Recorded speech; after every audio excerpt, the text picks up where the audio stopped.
새벽 5시. 작은 케이터링 업체를 운영하는 은주 씨는 휴대폰 알람이 울리기도 전에 눈을 떴습니다. 오늘은 3년 만에 겨우 잡은 정말 큰 결혼식 케이터링 날이었습니다. 하객 200명. 2달 전부터 메뉴를 짜고 재료를 계산하고 직원들 스케줄까지 다 맞춰 놓았습니다. 이번 일만 잘 끝나면 다음 달 월세 걱정은 안 해도 돼. 은주 씨는 그렇게 스스로를 다독이며 새벽 시장으로 향했습니다. 준비는 완벽해 보였습니다. 식재료도 인력도 동선도. 그런데 결혼식 시작을 2시간 앞두고 주방 담당 직원이 창백한 얼굴로 다가왔습니다. 사장님, 큰일 났어요. 음료 냉장고 하나가 밤새 고장나서 샴페인이랑 음료 절반이 상했어요. 은주 씨는 순간 아무 말도 할 수 없었습니다. 200명이 앉을 테이블은 이미 세팅되어 있었고 하객들은 1시간 뒤면 도착하기 시작할 것이었습니다. 그런데 정작 잔치의 중요한 한 부분, 마실 것이 없었습니다. 여러분은 혹시 이런 순간을 겪어보신 적이 있습니까? 준비는 다 했다고 생각했는데 갑자기 이제 더 이상 없습니다라는 상황이 찾아오는 순간 말입니다. 돈이 부족할 수도 있습니다. 건강이 부족할 수도 있습니다. 그리고 때로는 믿음조차 부족하게 느껴지는 순간이 있습니다. 그런데 성경에는 바로 이런 부족함의 순간에 찾아오신 예수님의 이야기가 있습니다. 오늘은 은주 씨의 이야기를 잠시 마음에 담아두시고 2000년 전 갈릴리의 작은 마을 가나로 함께 가보겠습니다. 때는 예수님의 공생애가 막 시작되던 무렵이었습니다. 갈릴리의 작은 마을 가나에서 한 가정의 결혼식이 열리고 있었습니다. 당시 유대 사회에서 결혼식은 오늘 우리가 생각하는 것보다 훨씬 큰 의미를 가진 행사였습니다. 가족과 친척, 온 마을 사람들이 모여 며칠씩 함께 먹고 마시며 축하하는 그야말로 마을 전체의 잔치였습니다. 그 자리에는 예수님의 어머니 마리아도 있었고 예수님과 제자들도 초대받아 함께하고 있었습니다. 잔치는 순조롭게 진행되는 듯 보였습니다. 그런데 어느 순간 예상하지 못했던 문제가 찾아옵니다. 요한복음 2장 3절은 이렇게 짧게 기록합니다. 포도주가 떨어진지라. 짧은 한 문장이지만 그 안에는 당시 혼인잔치의 큰 위기가 담겨 있었습니다. 오늘날 결혼식에서 음료가 부족하면 근처 마트에서 더 사오면 그만입니다. 하지만 당시에는 상황이 전혀 달랐습니다. 혼인잔치에서 포도주가 떨어진다는 것은 신랑과 신부 집안이 손님을 제대로 대접하지 못했다는 평생 따라다닐 수치가 될 수도 있는 일이었습니다. 은주 씨가 결혼식장 주방에서 느꼈던 그 막막함, 1시간 뒤면 하객들이 오는데 지금 나에겐 아무것도 없다는 그 마음을 아마 그 집안 사람들도 똑같이 느꼈을 것입니다. 이 문제를 가장 먼저 알아챈 사람 중 하나가 바로 예수님의 어머니 마리아였습니다. 마리아는 조용히 예수님께 다가가 말합니다. 저들에게 포도주가 없다. 아주 짧은 말이지만 그 안에는 상황에 대한 정확한 인식과 예수님을 향한 깊은 신뢰가 담겨 있었습니다. 마리아는 자신이 문제를 해결하려 하지 않았습니다. 그저 있는 그대로 예수님께 가지고 나아갔을 뿐입니다. 포도주가 없습니다. 우리의 기도도 어쩌면 이와 다르지 않을 것입니다. 하나님, 저에게 돈이 없습니다. 버틸 힘도 없고 이제는 어떻게 해야 할지 방법조차 보이지 않습니다. 가족 문제로 마음이 무겁고 너무 지쳐 있습니다. 이처럼 우리의 부족함을 그대로 들고 나아가는 것, 그것이 기도의 시작일 수 있습니다. 예수님께서는 마리아에게 이렇게 대답하십니다. 여자여, 나와 무슨 상관이 있나이까? 내 때가 아직 이르지 아니하였나이다. 처음 들으면 다소 냉정하게 느껴질 수 있는 말씀입니다. 하지만 여기서 예수님이 보여주신 것은 당신의 사역이 사람의 요구나 조급함이 아니라 하나님의 뜻과 때에 따라 이루어진다는 사실이었습니다. 그런데 마리아는 이 말씀을 듣고도 물러서지 않았습니다. 당황하지도 재촉하지도 않았습니다. 대신 하인들에게 이렇게 말합니다. 너희에게 무슨 말씀을 하시든지 그대로 하라. 이 한마디는 오늘 우리가 반드시 기억해야 할 말씀입니다. 마리아는 예수님이 무엇을 하실지 몰랐습니다. 언제, 어떻게 문제가 해결될지도 몰랐습니다. 하지만 한 가지는 분명히 알고 있었습니다. 예수님께서 말씀하시면 순종해야 한다는 것. 다시 은주 씨의 주방으로 가보겠습니다.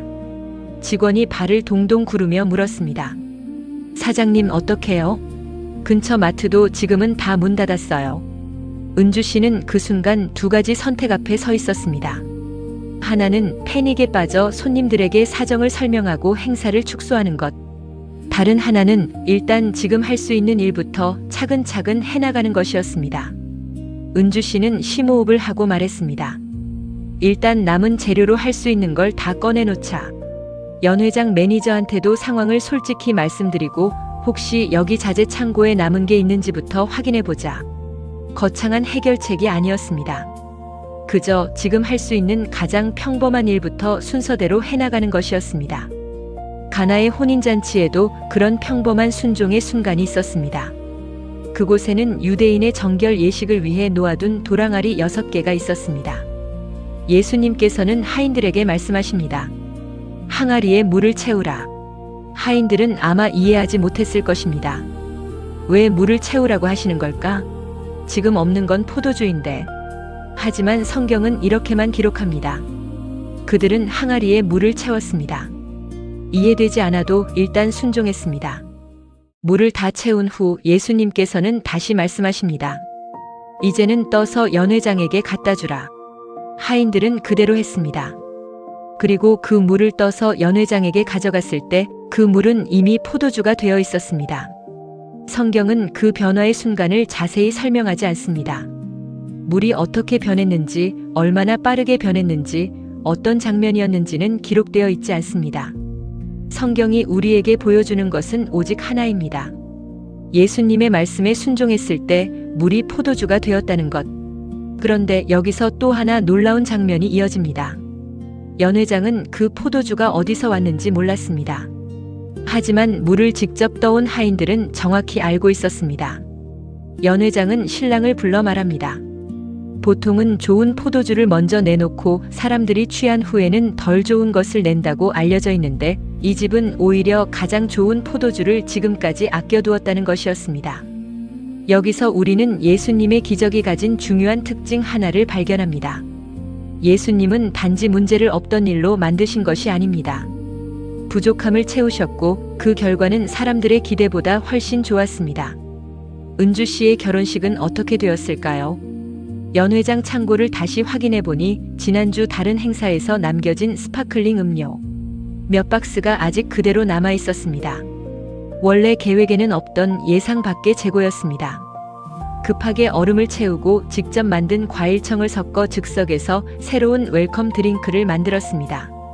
결과적으로 하객들은 원래 계획했던 샴페인보다 그날 즉흥적으로 만든 그 과일 스파클링 드링크를 훨씬 더 좋아했습니다. 신부는 나중에 은주 씨에게 이렇게 말했다고 합니다. 사장님, 이 음료 너무 특별해요. 어떻게 이런 걸 만드신 거예요? 은주 씨는 웃으며 대답했습니다. 사실은 위기의 순간에 만든 거예요. 포도주가 떨어졌던 그 자리에서 가장 좋은 포도주가 나왔던 것처럼 은주 씨의 가장 절박했던 순간이 그날 잔치의 가장 특별한 순간이 되어 있었습니다. 가나의 혼인잔치도 마찬가지였습니다. 요한복음은 이 사건을 단순한 기적으로만 기록하지 않습니다. 11절은 이렇게 말합니다. 예수께서 이 첫 표적을 갈릴리 가나에서 행하여 그의 영광을 나타내심에 제자들이 그를 믿으니라. 여기서 중요한 단어가 있습니다. 표적. 요한복음에서 기적은 단순히 놀라운 사건이 아니라 예수님이 누구신지를 보여주는 표적입니다. 그러므로 이 이야기를 단순히 이렇게만 이해해서는 안 됩니다. 예수님은 물도 포도주로 바꾸실 수 있는 분이다. 물론 사실입니다. 하지만 더 중요한 메시지가 있습니다. 예수님은 우리의 부족함을 아시는 분입니다. 그리고 우리가 알지 못하는 방법으로 지금도 일하고 계신 분입니다. 어쩌면 지금 여러분의 삶에도 포도주가 떨어진 순간이 찾아왔을지 모릅니다. 가진 힘이 떨어졌습니까? 용기가, 희망이 떨어졌습니까? 기도할 힘조차 남아있지 않습니까? 그렇다면 오늘 가나의 혼인잔치를 기억하십시오. 그리고 은주 씨의 새벽 주방을 기억하십시오. 마리아는 말했습니다. 저들에게 포도주가 없다. 그리고 하인들에게 말했습니다. 너희에게 무슨 말씀을 하시든지 그대로 하라. 내가 가진 것이 무엇인지보다 누구에게 그것을 가지고 가느냐가 중요합니다. 내 능력이 얼마나 큰지가 아니라 누구를 믿느냐가 중요합니다. 모든 것을 이해하지 못해도 말씀하신 분을 신뢰하고 순종하는 것, 그것이 오늘 우리에게 필요한 태도입니다. 오늘도 우리 삶에는 부족한 것이 있을 수 있습니다. 그러나 기억하십시오. 부족함이 있다고 해서 하나님이 떠나신 것은 아닙니다. 문제가 있다고 해서 하나님이 일하지 않으시는 것도 아닙니다. 지금 눈앞에 물밖에 보이지 않는다 해도 하나님께서는 바로 그 물을 통해 새로운 일을 시작하실 수 있습니다. 오늘 여러분의 삶에도 아직 해결되지 않은 문제가 있습니까? 그 문제를 예수님께 가져가십시오. 그리고 이 말씀을 기억하십시오. 너희에게 무슨 말씀을 하시든지 그대로 하라. 이해되지 않아도 믿으십시오. 보이지 않아도 기다리십시오. 그리고 말씀하실 때 순종하십시오. 왜냐하면 예수님은 우리의 부족함을 아시며 우리가 보지 못하는 곳에서도 지금 일하고 계신 분이기 때문입니다. 오늘도 여러분의 삶 가운데 예수님의 은혜와 평안이 함께 하시기를 바랍니다. 다음 편에서는 예수님께서 한 왕의 신하의 아들을 어떻게 고치셨는지, 그리고 그 과정에서 우리에게 보여주신 믿음의 의미를 함께 살펴보겠습니다. 끝까지 시청해 주셔서 감사합니다.